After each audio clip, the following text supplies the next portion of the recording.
Kranti Paul అని ఇంకెవరిని పిలుస్తాను?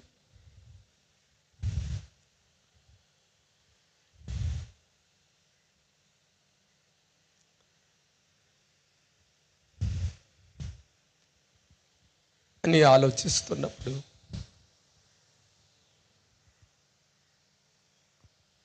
నా మనసులో ఒక ఆలోచన వచ్చింది.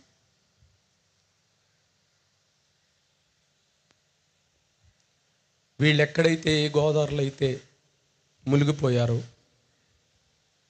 నేను కూడా అదే గోదావరిలోకి వెళ్ళి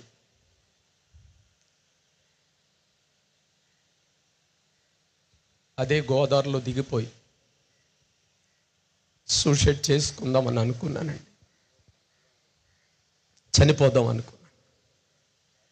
ఎప్పుడైతే నేను కూడా సూసైడ్ చేసి చనిపోదాం అనుకున్నానో ఆ క్షణంలోనే దేవుడు నాతో మాట్లాడుతున్నారండి. దేవునికి స్తోత్రం.